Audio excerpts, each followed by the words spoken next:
Good evening, good afternoon, good whatever time of day it is. Thank you for tuning in to Conversations with Dr. Don.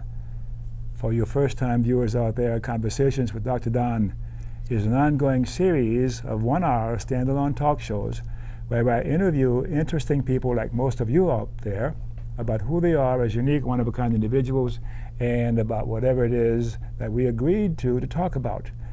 And tonight's going to be really interesting and exciting in a number of ways. And I know I say that fairly often, but particularly for my guest this evening, Gail J. Parker, we're going to talk about surgery in India. And we'll be covering a lot of stuff around surgery in India and why she went there and all sorts of other ramifications. But we'll let her talk about that after we talk to her a little bit about who she is as the unique human being that she is. Typically, you know, a show goes in about 2 or 3 segments where the first segment goes for about 20 minutes or so, where I talk to my guest about who they are, whether you like dogs or cats or whatever, and whatever else comes to mind. And then we'll have a break and put up the rebroadcast schedule, and then we'll talk about some more of what comes up in our conversation. Okay. So how are you feeling now? Good. Good. Nice to be here. Good. Good to have you, yeah. And I met you, I belong to Senior Studies Institute at Portland Community College a branch or operation, and we have classes in various parts of the Portland metropolitan area. And the current events class over in Tannersbourne in the western part of the Portland metro area. And one of my Senior Studies Institute members invited Gail to come and talk to the class about her surgery in India and all that sort of thing. And as I sat there and listened to her talk about that and the details of it, and it was just so fascinating, and the way you talked about it was just so interesting and charming, and you were all involved more from your heart than your head. That was my impression. And I thought, I gotta get this lady on my show. I gotta get her, you know? And sure enough, you agreed to come. Actually, it was my knees. Your knees? It was my knees that were involved. Yeah. Your knees, all right. Your knees. So let's talk then about a little more about who you are as a human being. Gail J. Parker, that's your name? That's right, that's right. What's the J stand for? Janet. Janet. Mm-hmm. Anything about that name that turned you on or off or whatever? No. Okay, I'll try for something else. We're not doing so good so far. Yeah, oh, okay, all right. All right, how about, where were you born? I was born in New York. In New York. And I moved from Manhattan to Montana in 1969. Mm-hmm. And I spent about 10 years there. And then I felt that Portland was a pretty good compromise between Manhattan and Montana. So I moved over here. Okay. Yeah, it wasn't quite so much snow. Okay. And I've been here since 1978. 78. Mm-hmm. You're going to move back to Montana? No. No. It's a beautiful place, great place to visit, great place to be from, but the winters are too long. And you really like being here? I do. I do. You know, I've not talked to anybody who lives here who say, I hate it here and I want to move. Mm-hmm. They all love being here and they're all glad they moved here. Mm-hmm. Mm-hmm. Between you and I, it's not that nice because we don't want any more foreigners coming in here. Okay? No. Well, my husband and I sometimes spend a few months in England a couple times a year because that's where he's from. So we try to even things out a little bit. So, but mostly we're here. And is he going to see this show? I think he's probably watching right now. Watching right now. All right. Do you like this guy? Do I like this guy? This guy, yeah. He's pretty good. He's a pretty good guy. On camera too, you can tell him. I don't see him. Oh, if I look that way? Yeah, look at the camera and talk to him in the camera. Okay. All right. Did you see? What do you want to tell him? What? Hello, Paul. How am I doing?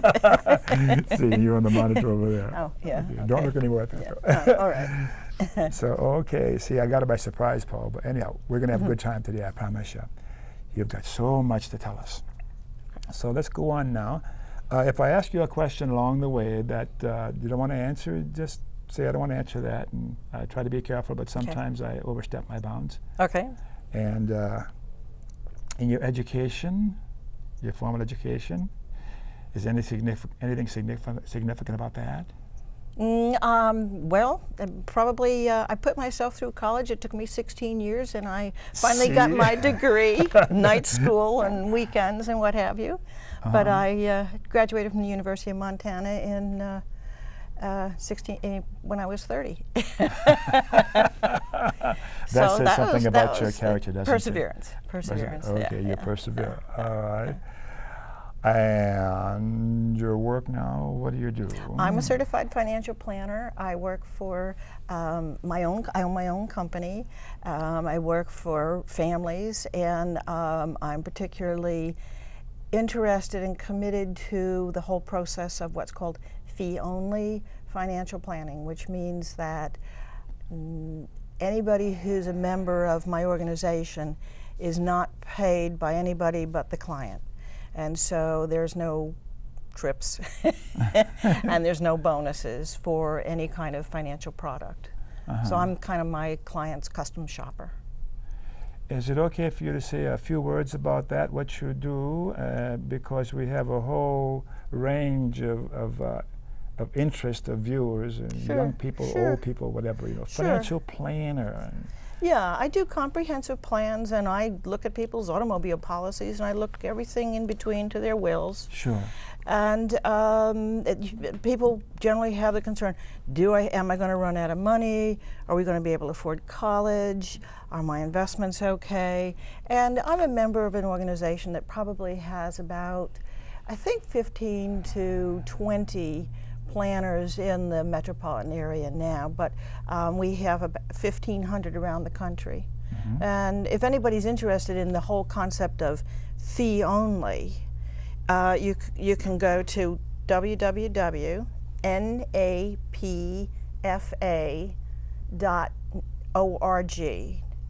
National Association Personal Financial Advisors.org, and there's a lot of good helpful hints. And no matter where you are in the country, you can click on a state and find people. You call them and interview them, and maybe you find somebody that's a good fit for you.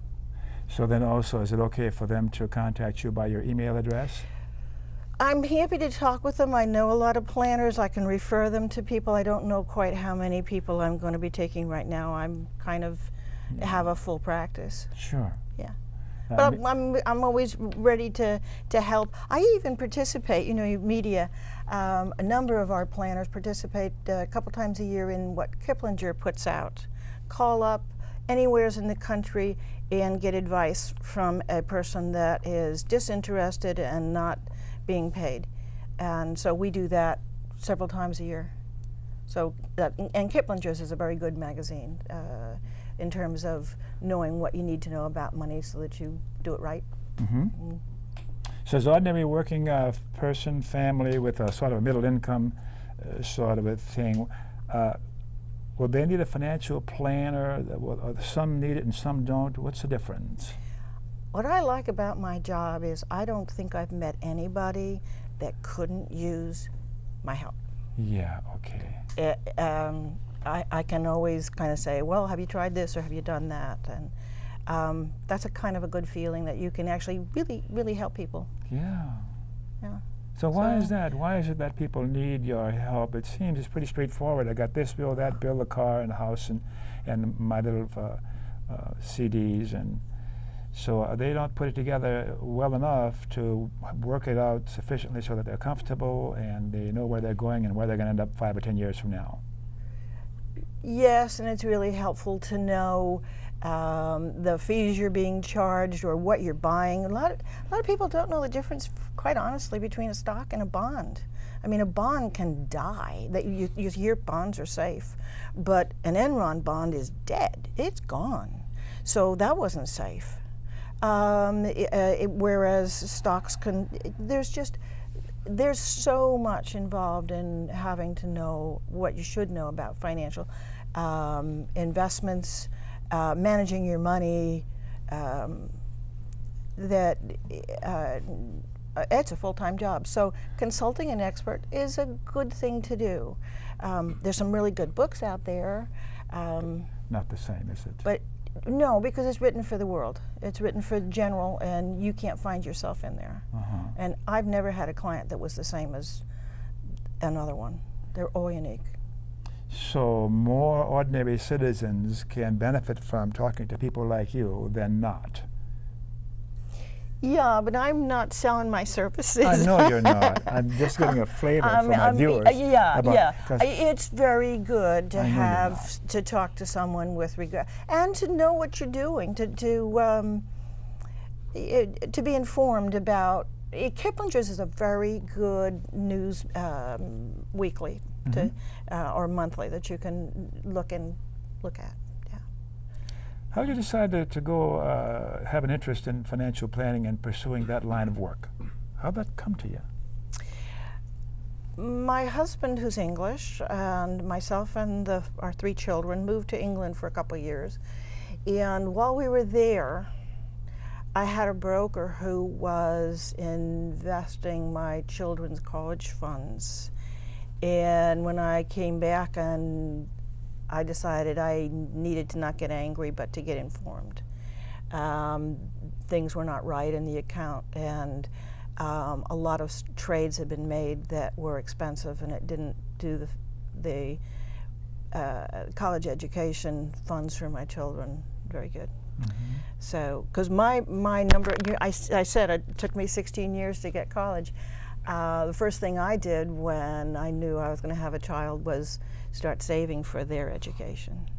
And so it kind of got me into why education being important to me, education being important to my children. So I decided I needed to learn. And when I got to the point where I knew as much as I did, I figured I might as well do something with this. So that's how I became a 16 planner. years. Good. And you mentioned 3 children. Yes. And where are they? I have a son in San Francisco who has a degree in architecture from the U of O and graduated from Colorado College. I have a daughter who is in Washington, D.C., and she works for the Organization of American States. Just got a job there. She used to work for the World Bank. And I have the youngest one was a professional model and is now working for, it's called CSIS, and it is a think tank for in Washington, D.C. as well, but she will be going to her graduate school in London called the School of Oriental and African Studies in September. So all 3 kids have gone to graduate school. I kind of got on to education. So kind of got stuck on that one. Where they get their brains from, their dad or their mom? No, I don't know. Oh, yeah, certainly they got at least a good deal of it from mom. I can tell that anyhow. Yeah. Do they love mom? You know, they actually tell me that. I'll bet they do. I'll just bet they do. So, okay, do you have time for any hobbies or fun that would be interesting for my viewers to hear about? A financial planner who likes to... Well, now that I've got my knees fixed, we like to go in England we'll and get do to talking hikes. about your knees. But we like to hike in England, and now I can keep up with everybody. You do hike now? Yeah. That's wonderful. Yeah. So, okay. I usually have 1 or 2 trick questions. I want to see if I have enough time for what you want to talk about in the main part of the show, but I have a trick question or so just to confound my guests and myself. Your trick question is, what's important? Education, learning, growing, and continuing to learn new things. Being open to the world. Get you out to India. Okay. That's what's important to me. That's what's important. Yes. And I'm also, global. I consider myself a global citizen. Having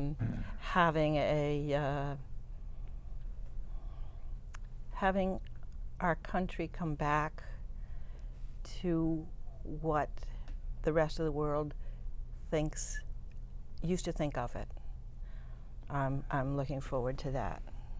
Having our country come back to what the world used to think it was. Yeah. What does that mean? Will you say a few more words about that? The American flag Well, is behind us, so we're patriots. I know, it's my flag too. It's everybody's it's our flag. Yes. You betcha. I know in my travels around that people will volunteer to tell me that they really think Americans are wonderful people. They're just sorry our government has been so harsh. So that's where we're at. Yeah, I've heard that from a couple of other sources too. What other countries have you been to besides England? Well, India. Of course. And we have friends that are around in Europe, so it's being in touch with people that we know. I've been to France and Germany, and I've traveled a lot, but not recently in terms of the last 8 years. And your surgery has been fairly recent, of course. It's just coming up at the end of September. Will be a year. Just a year? Just a year. And you're walking around here with, and you climbed up on a riser, and you had both knees replaced? Both knees replaced, 4 days apart. That was tough. Well, shall we then transition into talking about that and what the show is really about, surgery in India? Sure. And I don't recall how you started talking to us at SSI, but I'll just let you lead off with what you think we'd be interested in, curious about, with your surgery in India. And you talked about how things were in the U.S., and you talked about your consultants and your surgeon here, and where you stayed. Yes, yes. So why don't you just take off, and I'll ask questions appropriately. Well, I forgot to mention that a couple of years ago we were in Thailand and Malaysia. That was another couple of countries that I'd traveled in, and you are a world traveler. I'm afraid so. It is wonderful. We were on our way back from Bangkok to Singapore, and then on our way back to Portland at the end of a Christmas vacation. And my knee froze up, and I was yipping around in the airport and unable to move without making kind of ruckus. And this is in Bangkok? This is in Singapore. Singapore. And so my husband got me to a hospital there. And it was midnight. Our plane was the next morning early, and within half an hour the orthopedic surgeon came, treated me, gave me some pain pills, and in an hour we were on our way. I mean, that's pretty amazing to have an orthopedic surgeon show up for a walk-in. And as we were leaving, the nurse at the door said, "You know, we have apartments upstairs, and if you ever wanted to get that knee fixed." So with that little seed planted, we came home, and I saw my regular orthopedic surgeon and said, "I think it's time. I think I need to get these knees fixed." But because I'm self-employed, I don't have health insurance.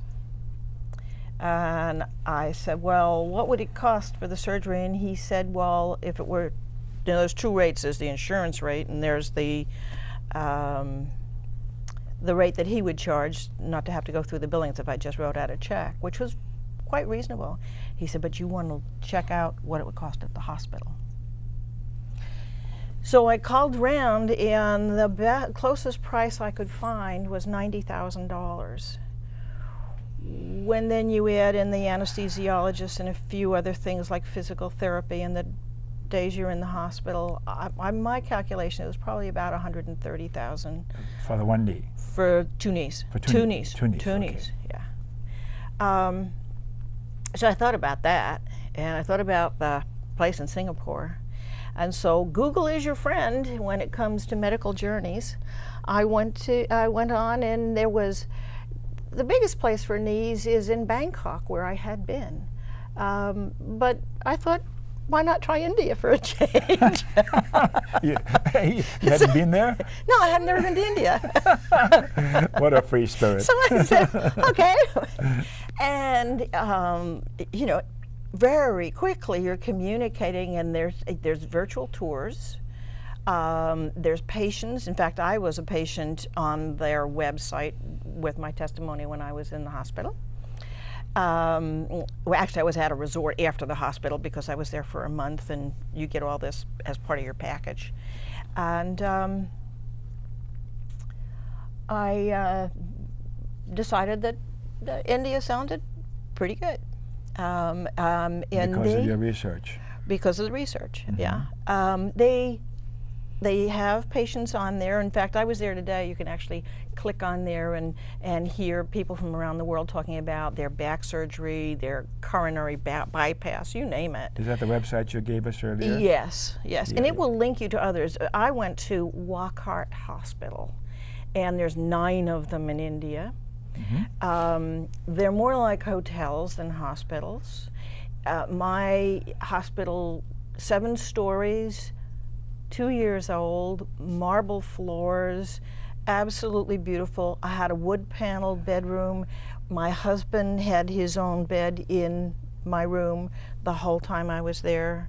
We had computer, and I was able to continue my practice while I was there between surgeries and afterwards. So it was a great place to be. You know, and I had him with me the whole time. So and that was included in the package price. So I think you mentioned when you added up all the expenses of the airplane and getting the surgery in India and flying back home, the bottom line is it was still cheaper to go there with all the expenses than it was to have it done here. Absolutely. I mean, my best guess would be maybe $130 if I'd had it done here. Whereas I think we capped out at about $20,000 because my husband had, speaking of caps, had 8 caps, 2 fillings, and that was he had dental work while he had dental work while he was there at the hospital. The only thing my hospital didn't do was eyes, but they had other hospitals that do that. It's amazing. We're talking about the finest. The surgeon and all his crew would come in twice a day that first week. The nurses, you'd ring the button and they'd be there in less than a minute. It was amazing. And they loved their jobs. So there's a difference in the care and the attention you got there than if you had done the knees in this country at some hospital here. Well, I have had experiences at St. V's, and I think St. V's is a wonderful hospital and wonderful people. I've been at Good Sam. I've also been in Addenbrooke's in England. And all hospitals have good, caring people. It's just that in the hospital I was in India, they had so many that by the time we checked out, we were locking the door and saying, no more. Not another newspaper or a hot coffee, or please, no more. They really give you a lot of attention. We probably had 30 people a day through the room, bringing flowers and food and snacks and what have you. Yeah, it was phenomenal. I have a high sign from my director saying that it's time for us to take a break here and a breather, because the viewers have to go and get a cup of coffee or something. That'd be good. And then we'll come back in a couple of minutes. But before we do that, I say a few words typically. So we're going to put up on the screen some important information that you may want to write down during the break. So get a pencil, a pen, and paper in case you want to jot something down during the break. For you viewers who live in the Washington County part of the Portland, Oregon metro area, Conversations with Dr. Don shows are broadcast 5 times each week. Typically, a news show is first aired on a Tuesday and is rebroadcast on the following Friday through Monday. And you can see Conversations with Dr. Don on the internet. You can tell your computer using friends to watch Dr. Don's shows on the internet anytime by going to video.google.com and entering Conversations with Dr. Don. And we'll put up some Washington, D.C. phone numbers because our representatives in Washington want to hear from us. If there's something going on in the world or something that we're talking about that you think the senators or congressmen or the White House needs to have your opinion, then it's important to get these numbers down so you can call, not just when you're watching the show, but some other time. Too often our citizens aren't active enough. So just as a service, we put those numbers up also. So now we're going to put up on the screen those things we were just talking about, and we'll be back in a couple minutes.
Okay, we're back, and thanks for staying with us. And for you viewers who tuned in late, your channel surfing or something and found Conversations with Dr. Don. Conversations with Dr. Don is an ongoing series of one-hour standalone talk shows where I interview interesting people like most of you out there, and like Gail J. Parker here, my guest for tonight, talking about surgery in India. And we're going to continue where we left off. But during the break, we were chatting a bit, and it came up that we have excellent health care in our country too. I just don't want to create the image that if you need good health care, you got to go to India or some other country. And I think you mentioned that one of the major problems with health care is it being accessible to more people because of insurance. Yes, it's really, I've made a practice of listening, and we can listen to a lot of politicians making speeches for why they should be elected. It's really interesting if you listen very closely, they will say Americans need health care and health insurance, and they will use those two health terms interchangeably as if health insurance is health care. I don't think so. I think there's a real distinction. And what global medical travel offers is a way of breaking free from whether you're insurable or you've had a pre-existing condition and you can't get that operation. When I was in the Wockhardt Hospital in Bangalore, there was a woman who came the same day as we flew in, on the same plane.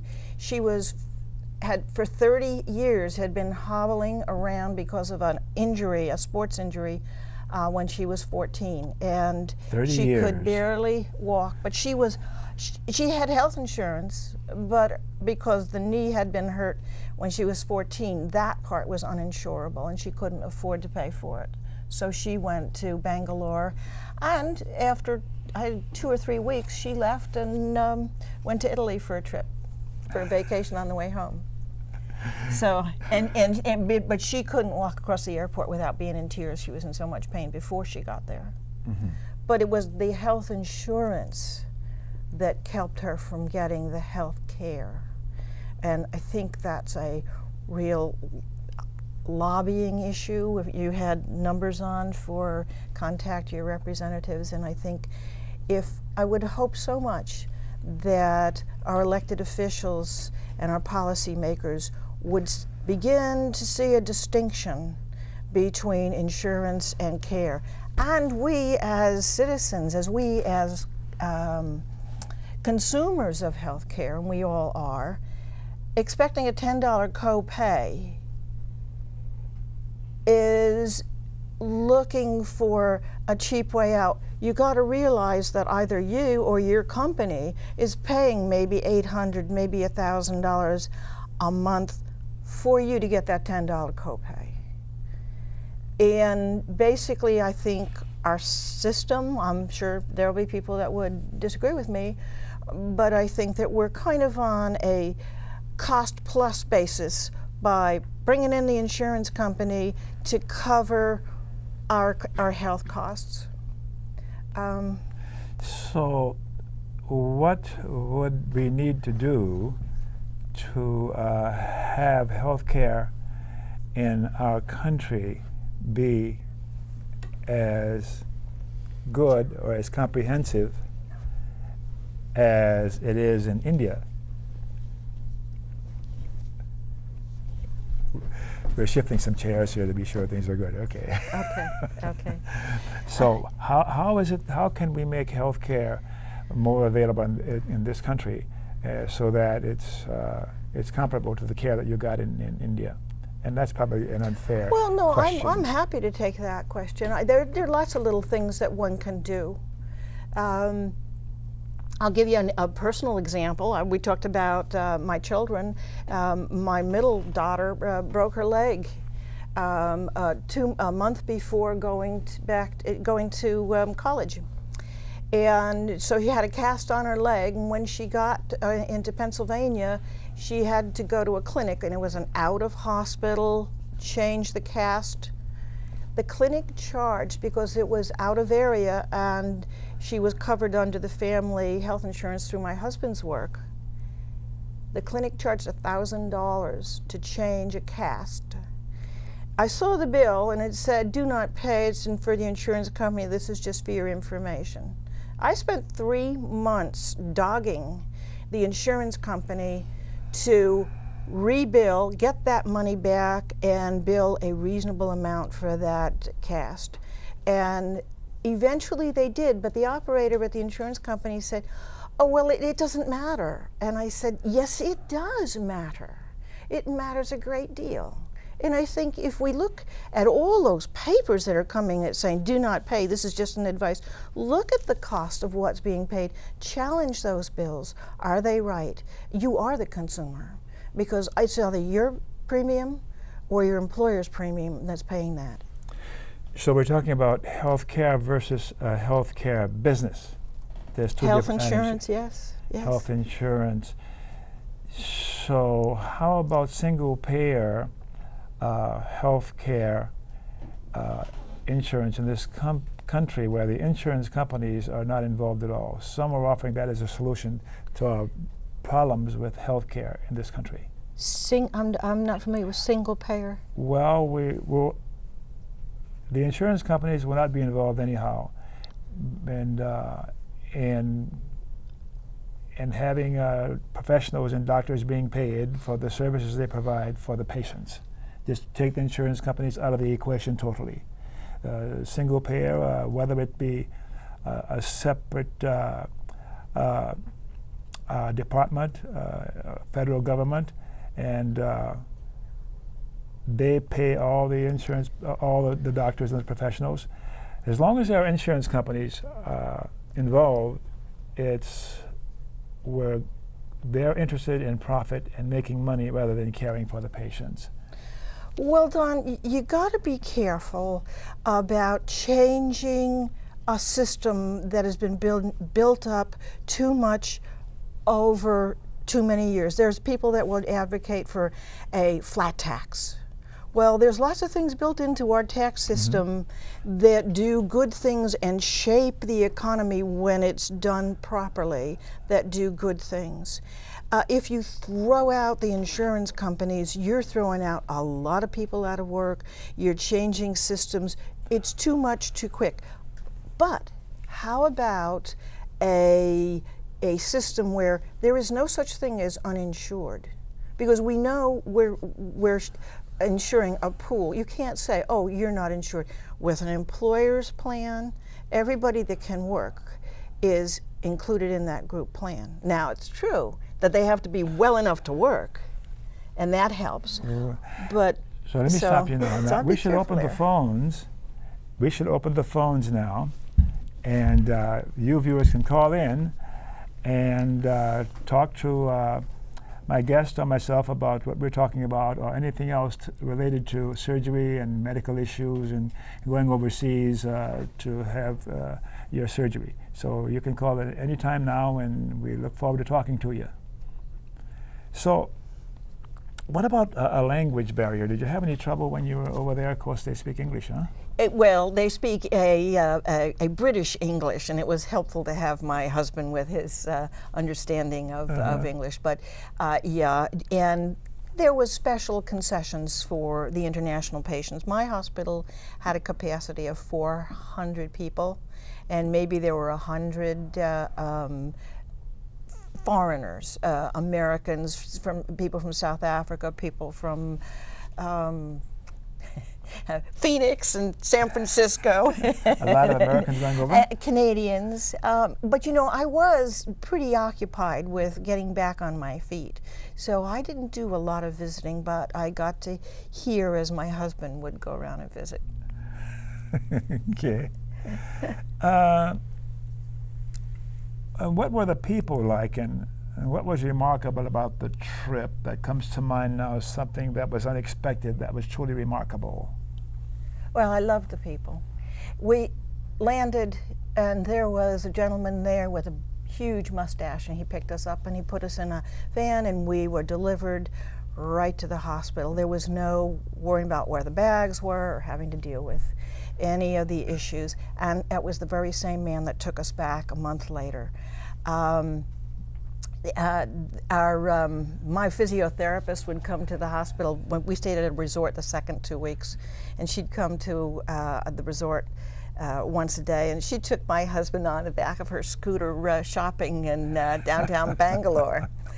He had a great time.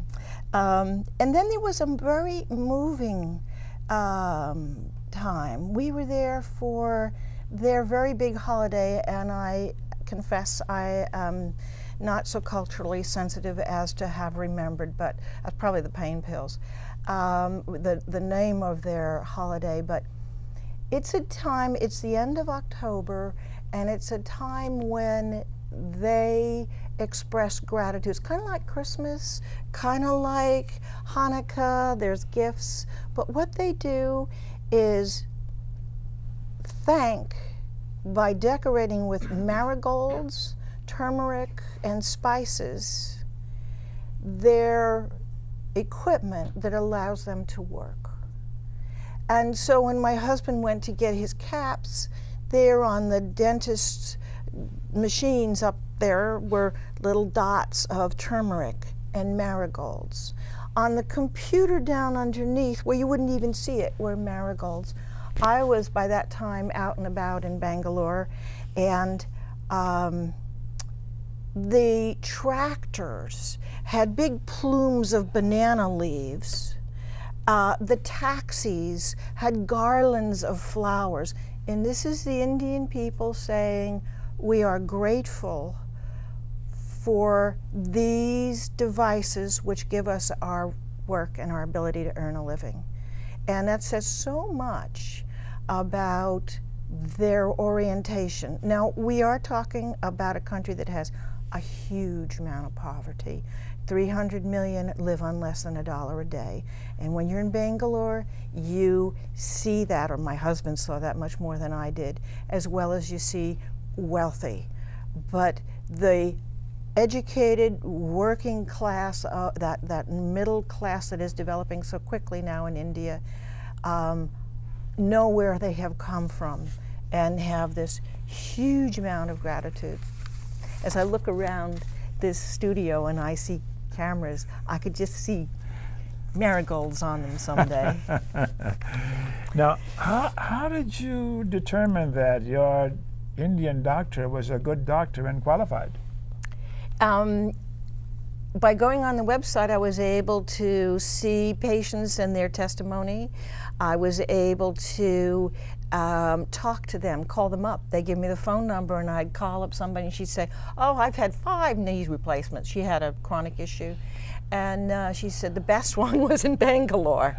And you know that when somebody with that kind of unfortunate experience, you know when you're talking to them that they're genuine. Also, I sent x-rays over email, and my doctor had at that time done 3,500 knees. That's a lot of knees. This guy here? Yeah. He's taught in Australia, he studied in New York, he taught in England. All of these doctors are going everywhere. They're international too. After my surgery, Dr. Sanjay Pai went to Spain on a conference for orthopedists. Where did he get his education and training? Well, what does it say here? Bombay University, India, and orthopedic. And in England and in Australia and New York, where they exchange. Well respected and well qualified. We have a chart here that lists the various, some surgeries, procedures, and the cost in the work heart hospitals in India, the USA, and the United Kingdom. Can we put that chart up? Sure. Now remember, the UK is pounds, and now it's $2 to the pound. So if an open heart surgery, you choose the menu, what you'd like. 8,500 US. I'm sorry, in India, 100,000 in the United States, and 20,000 pounds or $40,000. So wait a minute now. $8,500 in India for an open heart surgery. Yes. And $100,000 in the United States. Yes. How can that be such a wide difference? And that's how it looks for all the other surgeries. Well, they don't charge as much. They, you know, the rate of exchange is such, but those are the prices. And what they're used to, what they need to live on, and the kind of wages they're used to having. The doctors are making good money, and no doubt about that. But there's a hierarchy to where my surgeon is making a ton, and the others are, you know, hoping to be kind of like a law practice. You kind of work hard, and later on you can rake it in. Rake it in. Let's put this up, and then as you see it on the screen, maybe you can say something about these costs in the USA. But I was in India all expenses paid, 2 knees, for at 2 weeks in the hospital, 2 weeks in a resort, all food, including my husband's food, all transportation to and from the hospital, was $15,000. Oh, and it included his teeth. So you did really well. So, what's a knee replacement like for those who don't know what it's like? Oh, that's a good question, and I think for some people, I kind of fell into it. A couple of things that I learned: you don't want to let your knees go so bad. If you go downhill, knee replacement is the one surgery that you should be better off after the surgery than before. You're not just limping along and oh well. You can actually experience improvement. When I found myself preferring to go down a staircase backwards, really, I realized that I needed to do something about my knees.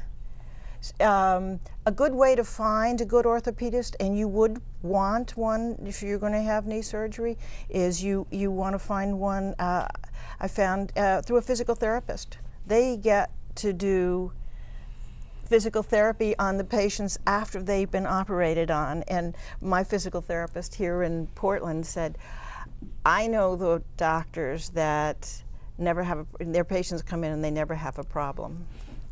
So that's a good place to start. It's kind of an interesting way to interview, to kind of work your way back up. So those patients who come in and never have a problem, more of them had their surgery in India than in the US? Well, no. I'm just talking about shopping for a doctor in Portland, Oregon. I see. Yeah. Then you find yourself a doctor and get a good assessment of what it is you need, and then get their agreement that they will take care of you when you get back, should you need it, because you want some kind of support and backup. You might encounter a doctor say, well, if you're going to have surgery in India, don't come to me afterwards. So you want to check that out first. I would definitely take a partner or a friend with you. That's very helpful. It's always helpful to have an advocate when you're in a hospital, no matter where you are in the world. Right? Yes. Yeah. Oh yeah. And the wonderful thing that my husband said before we left, he said very quietly, he said, you know, if this doesn't feel right when we get there, we can just have a vacation. Have a vacation? Just have a vacation. And not have the surgery? Not have the surgery. We don't have to do this. So it's a win-win. It was, absolutely. And with that attitude, it wasn't like, oh, what are we going to find? How's it going to be? It was like, you know, if it's right, this is good. If it's not right, we'll just go to the Taj Mahal. And with that, and I never had a time of hesitation like, I'm sorry I did this. I did have, because 2 knees are probably 3 or 4 times as hard as having 1 knee at a time, because you don't have a leg to stand on. You know, they're both in trouble. Yeah. Do they usually do 2 knees at one time? They don't like close together? to. They don't. They will for some people, and they did mine actually 4 days apart. 4 days apart. That's pretty much together. But that's pretty much together. Yeah. It gives you time to recover from blood loss. Knee surgery, they take off the bottom of the top leg and the bone and the top of the bottom bone. And in my case, I had what they called grasshopper patella, which are the kneecaps, instead of being in front, they were kind of on the side. So the kneecaps are more like grasshopper eyes. So that's what my problem was. So this is from birth. I mean, this is from genetic, yeah. Yeah. So they put a metal piece on the back of the patella, and then a metal on the bottom and a metal on the top, and there's a plastic pad in between. I can't go through security checks at hospitals without, at airports without triggering them off. But I have strong knees now. They're really strong. I have knees of steel, and it's true. And they're made in Indiana by Johnson & Johnson. This is a global operation. Do we have a caller on the line? Hello, caller. Yeah. Jim, yeah. Who do you want to talk to? Thanks for calling in. Good program as usual. I wanted to ask the lady one question. Go ahead. Because I arrived a little bit late on the program, so if my question portrays ignorance, I apologize. But in Europe, and I was there recently, you have universal, single payer insurance, and you can probably have the same treatment that you have had in India. And so, unless I'm mistaken, I wanted to ask, why did you choose India as opposed to any of the European countries where there is an established tradition of medicine, and where probably you can have that, the treatment actually free of charge? Well, I think you have to be a citizen, or I know if in England, I would have to be on a line, and I would have to wait until I was bad enough to be determined to be at the head of the line. Jimmy, turn off your TV because we're getting some feedback for now. It's off. Okay. It is off. I recognize you now, Jimmy. Thank you for calling in. Well, the question? I'm not versed enough in the system, but I know that because I read about it.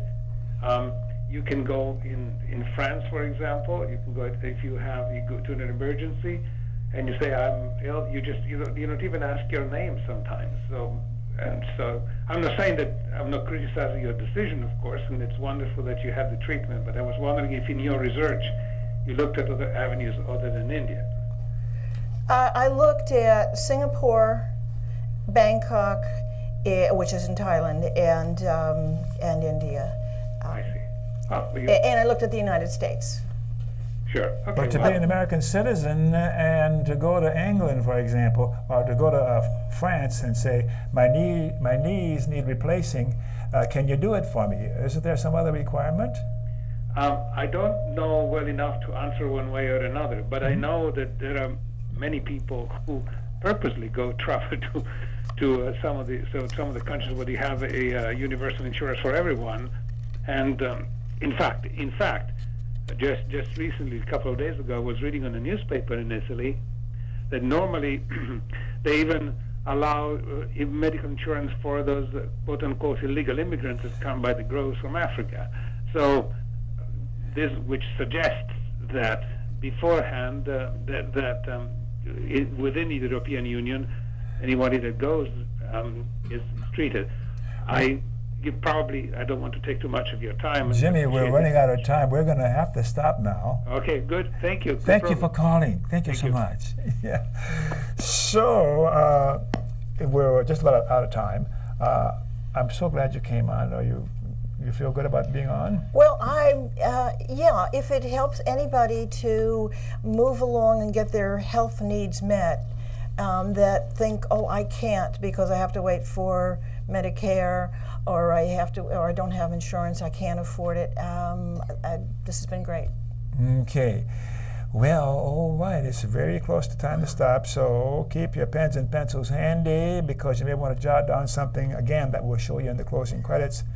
And I invite you to give us feedback, both positive and negative, about any aspect of the show. I want us to have a better show in the future, so your feedback helps. My email address is friendlydon@aol.com. And public service announcements, I have time for a couple of them, I think. Let's put up the panel for the Alliance for Democracy. That's my favorite organization locally. There's a national organization, the Alliance for Democracy. We work on political and social issues and things that are important for Americans and having our system work the way it should. And let's put up the local website and phone number for the Alliance for Democracy, the Portland chapter, and David Delk is our co-chair there. We meet twice a month and we talk about important stuff. And let's go to the ACLU. And the ACLU, the American Civil Liberties Union, that's really important because our civil rights are under real threat nowadays because of the present administration.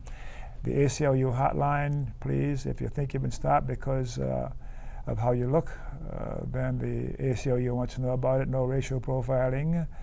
All right, so let's move along here and go close to, I want to thank you viewers again, and thank Dennis, my director. Thank you, Dennis, and the rest of my crew people, and Ricky on number 3. And because I don't mention your name doesn't mean I don't appreciate your being here. But thanks again for coming and helping put this show together. And it's delightful. I think you do a wonderful service. Thank you.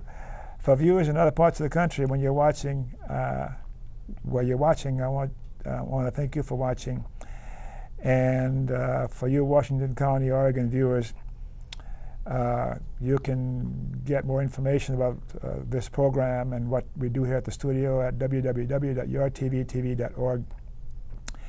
And if you live in another part of the country and are watching this show, contact your local community access TV studio for information about when they plan to broadcast Dr. Don shows in the future. And I just got the high sign. I got a half minute left. Oh, we got to talk about KFC. KFC, not Kentucky Fried Chicken, Dr. Don's KFC. Kind, friendly, and charitable. Be kind, be friendly, and be charitable. To you too. And you too, and you too, and you too, and you, and you. Thank you so much for watching. Good night. Good night.